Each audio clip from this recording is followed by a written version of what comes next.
Okie dokie, how is everybody doing today? So why don't we go ahead and finish off this logic stuff with the conditional.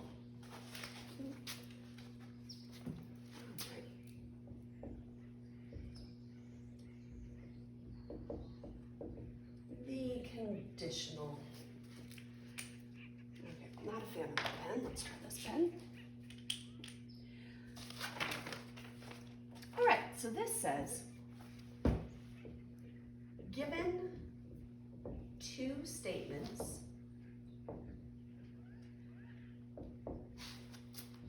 P and Q, we can form the conditional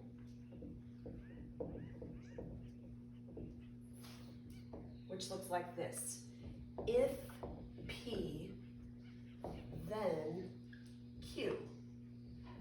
Okay, so the conditional is also sometimes called an if-then statement. If P, then Q. Okay, so let's let P be I get paid tomorrow, which is actually true, I do get paid tomorrow.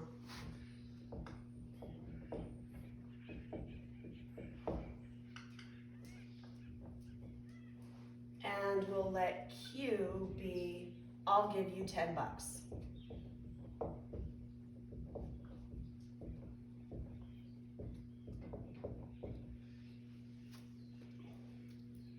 Okay, so if we want an if-then statement,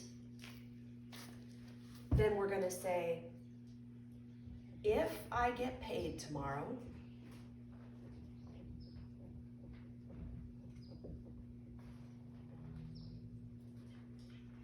then I will give you $10. Okay, so the if-then statement is if the first statement, then the second statement, right? And if we're doing an if-then statement, the notation that we use looks like this. So if we've got an if P, then Q, that can be written P with an arrow to Q. If P, then Q. Okay, so using our notation here and our two statements over here, what if I asked you to find this? Not P, if not P, then not Q. So now I'm saying that we're going to go if we don't have the first one. So if I don't get paid tomorrow,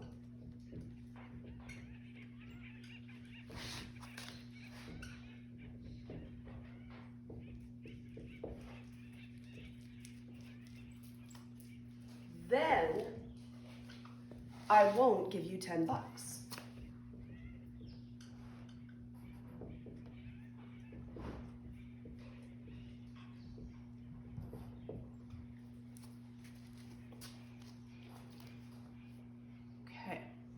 So if-then statements, and we'll do a couple more of those, but before we do a couple more of those, we want to write the truth table for if-then statements.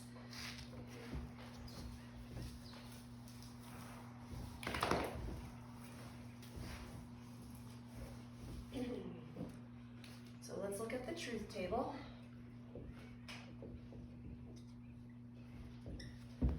So we just have P and Q this time. No R like we did in the last lecture. So remember, that means that we're going to go true, true, false, false, and then true, false, true, false. And then what we want to fill in is if P, then Q. Okay. So if the first statement is true, the second statement is true, then if we do the first statement and we do the second statement, then the whole thing is going to stay true. Do we agree? If I'm going to give you, if I get paid tomorrow, I will give you 10 bucks. If those are both true statements, then the whole thing is true. Now, here, if we've got true and then false, so if I start off by saying if something is true, but then I follow it with something that's false, okay, if I like dogs, ducks have 4 feet. Okay, well, I like dogs, that is true, but do ducks have 4 feet? So even in the if-then statement, it doesn't hold true. Okay, so that'll be false. Now, these last two are the tricky ones, okay? So here is, if we make a false statement, so if we start off with a false statement and we follow it by something that's true. So, if ducks have 4 feet, then I like dogs. Okay? Now, the truth is that we started off with something false, but we ended it with something true. So the then is true, isn't it? Which means that this whole statement actually becomes true. So even if you start off with something that's false, if the resultant, if the then is true, we're actually good to go. Okay, so that's kind of a tricky one there. And then this last one here is also a tricky one. If we start off with something false and we follow it with something false, then actually that whole statement ends up being true. So if ducks have 4 feet, then pigs fly. Okay, so do you see how we're starting off by making some wacko statement, and then we're following it with another wacko statement, but that's kind of, we're saying that if one of these wacko things could happen, then any wacko thing could happen. And if that's true, or if that happens, then what will happen is we end up with a true statement. So I know these last two are very, very tricky, but in an if-then statement, if you start with a false, no matter what's followed, if you start with a false statement, the end result is going to be true. Okay? So if you start off by saying something wacko, it's like you've entered a different universe. If ducks have 4 feet, then it doesn't matter what the next statement is, because you're in a different universe, you're in a different world. So if you start off false, the result is going to be true in the end. Okay, so this one is the worst one when it comes to, like, trying to logic it out. You're like, what the heck? That doesn't make any sense. But it is actually the way that logic works, okay? So let's go through some more statements here and see if we can figure out what we've got going on here. Okay, so here's another example. This says, if the moon is made of cheese,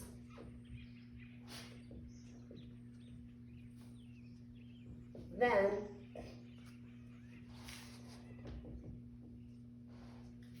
Mickey Mouse is president.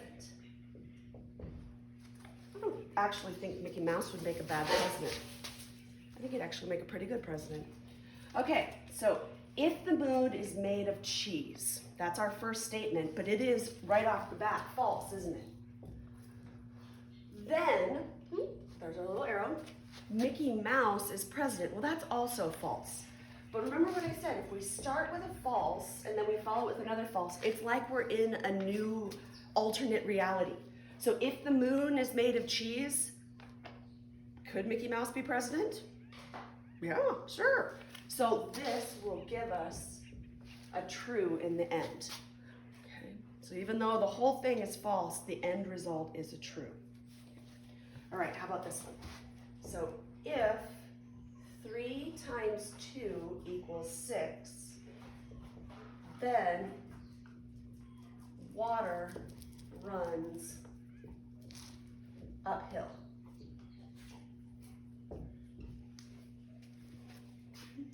So if 3 times 2 equals 6, then water runs uphill. Now the first part is true, isn't it? So 3 times 2 does equal 6. But the then is false. And do you see how in the difference between the two statements, this one is just wackadoodle.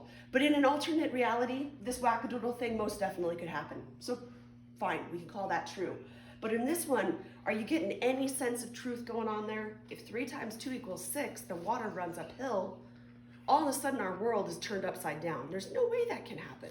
So this one will lead us to a false, okay? Because we started with something that's true. So we're grounded in reality, and then we say something false, and it's like, oh God, no, it can't be. So that one is the false one. All right, one more here. So if 1 plus 1 equals 4, then pigs fly. Okay. So again, you start off with the if. If 1 plus 1 equals 4. Well, if 1 plus 1 equals 4, are we in this universe? Are we in this reality? Or have we gone to another reality? Okay, so we're wackadoodle to start with. Then no matter what it's followed by, so we start with false, follow it with another false, and that, because we're in a different reality, could possibly be true. Okay, so it's that, where do we start? Do we start in reality, or do we start in an alternate reality? Okay. All right, like I said, I know that these guys can be tricky. I don't know that this is really anybody's favorite one, the if-then statement. The other thing to be aware of is that this does not work the other way. So if-then only works in one direction. It doesn't work backwards. So, like, I could say, if I own a Chevrolet, it has 4 wheels. Okay? Or sorry, then it has 4 wheels. So if I own a Chevrolet, then it has 4 wheels. That's true, isn't it? But if we flip that around and say, if my car has 4 wheels, then it is a Chevrolet, is that true? It's no longer true, is it? So we want to get very clear on whichever one comes first is the if and then the then, okay? So they do not go the opposite direction. Okay, so let's put up a couple more statements and do a little bit more work with them. Okay. So we're going to say, let P be Bob made cookies.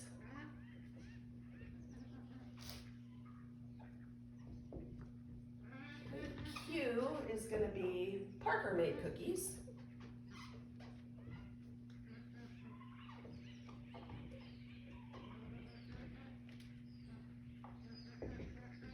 And finally, R, Mom made cookies.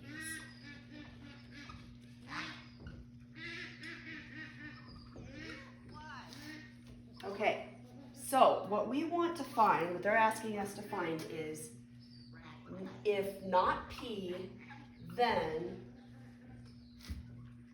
Q or R. Okay, if not P, then Q or R. Okay, so not P is going to be not Bob, right? So we start this with if Bob didn't make cookies,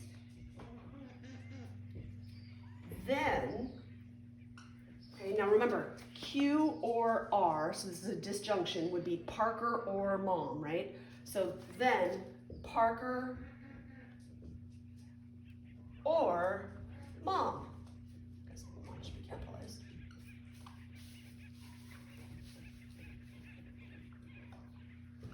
Made cookies. So if Bob didn't make cookies, and there are cookies sitting there, then Parker or Mom made cookies. All right, let's turn it around a little bit.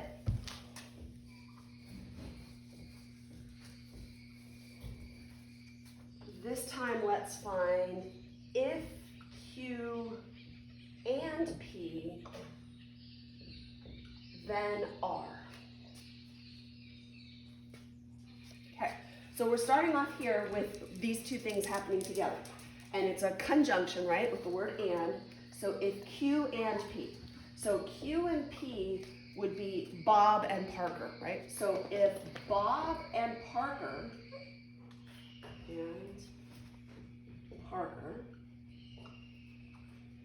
made cookies,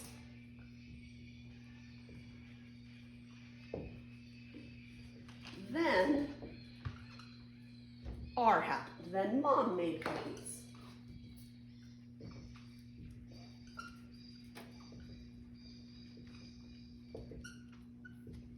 So if Bob and Parker made cookies, then Mom made cookies. Okay, so I hope you're getting the idea with these conditional guys here. Okay. So let's do a big old ugly truth table, just so that we practice our truth tables today. Okay, so let's look at a big old ugly one.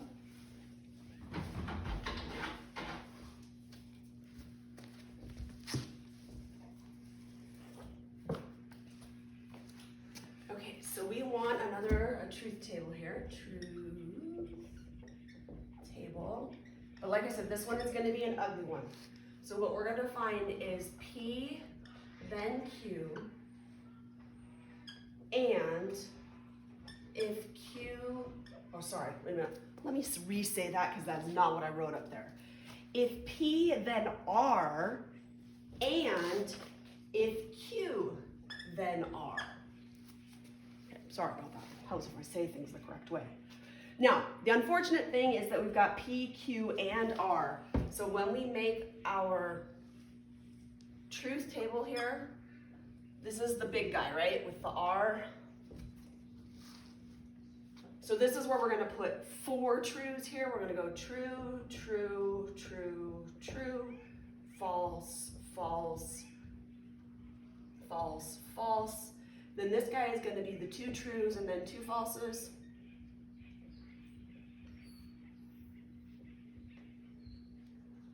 And then this guy is going to be the true, false, true, false.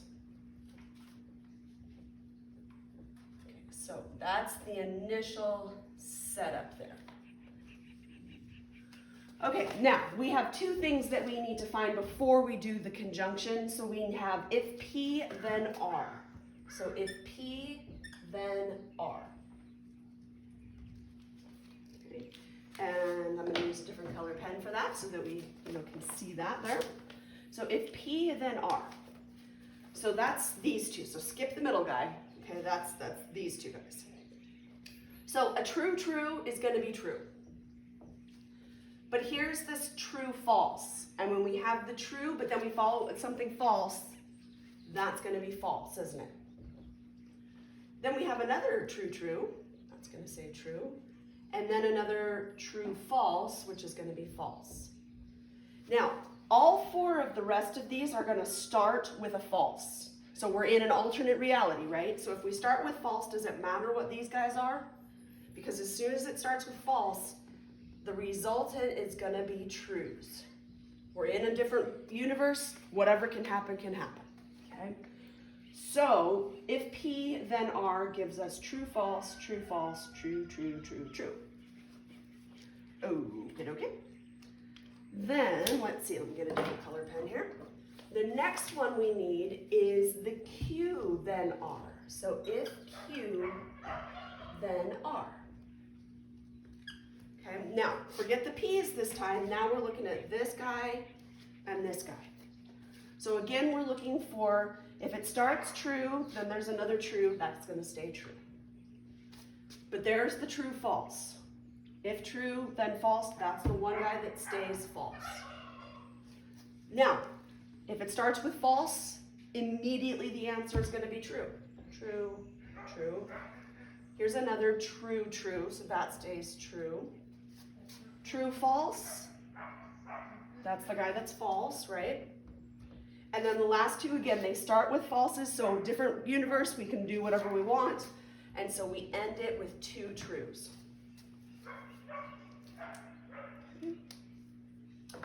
All right, so now we've done the if-then statements. The last thing we need to do is conjoin them together. So if P, then R, and if Q, then R. Okay, so remember, when we do and, we need for both things to work. It's one and the other. It's both of them together. So we're taking the green and the blue, and we're going to go true, true. Well, if true, true, if they're both true, then when you and them together, they're still going to be true. But if you're both false and we and them together, they're going to be false. Then we've got another true. But now we have the false and true. Remember, both of these need to work together, so if there's any false at all, the answer is going to be false. Two trues and those, and we're going to have a true. True, false, unfortunately, is going to be false. And then true, true, and true, true.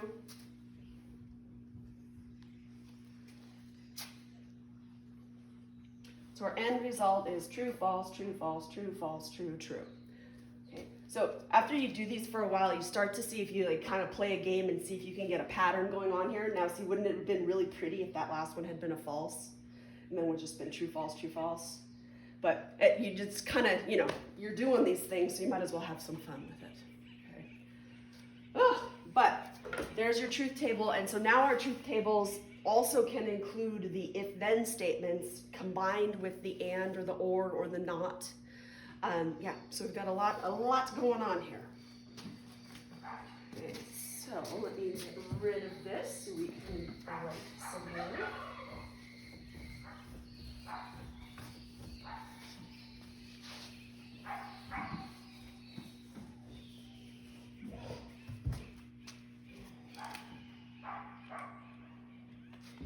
Okay, so I'm actually going to erase this because we'll move on a little bit here.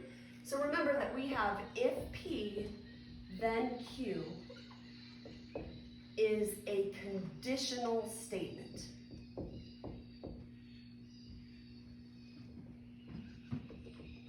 So conditional means that the first thing has to happen and then the second thing happens. So there's a condition on this. Now, if Q, then P, okay, this is called the converse.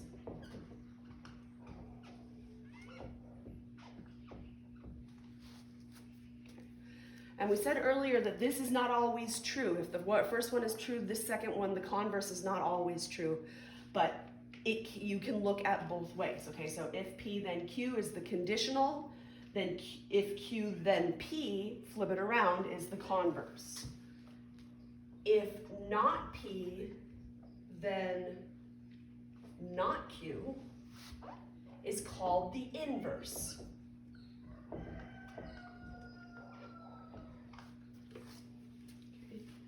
Not P, then not Q is the inverse. And then the last one we have here is if not Q, then not P. This is called the contrapositive.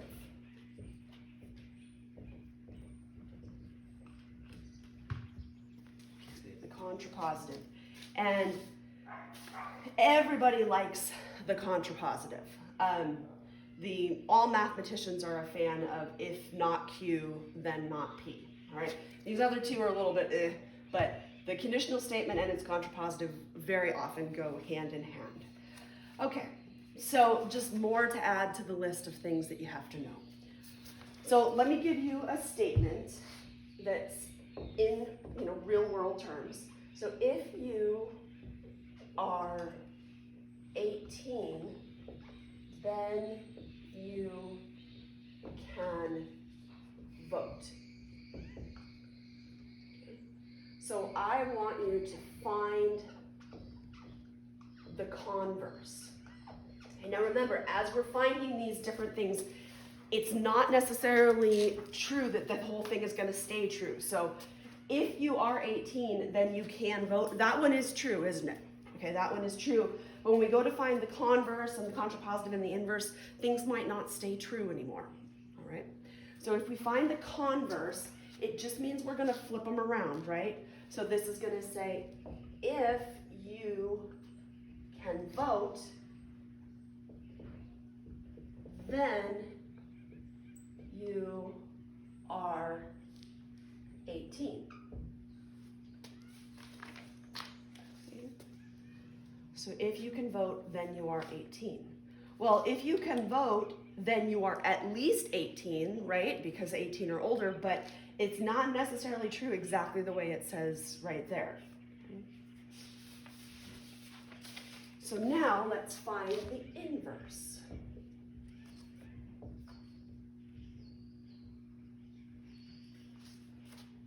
So remember that the inverse is going to take the original conditional statement and it's just going to put knots on both of them. So it doesn't change the order, it just changes the negative on it. So we say, if you aren't 18, then you can't vote. If you aren't 18, then you can't vote. Well, I'm not 18, but I can vote. So this one is another one that is not true, where the original is true. In this case, the inverse is not true. Okay, and then finally, let's find, I'm going to move over here, let's find the contrapositive.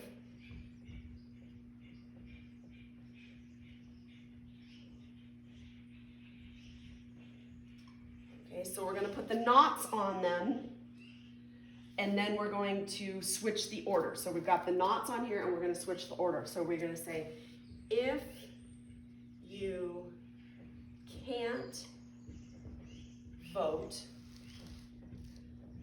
then you are not 18.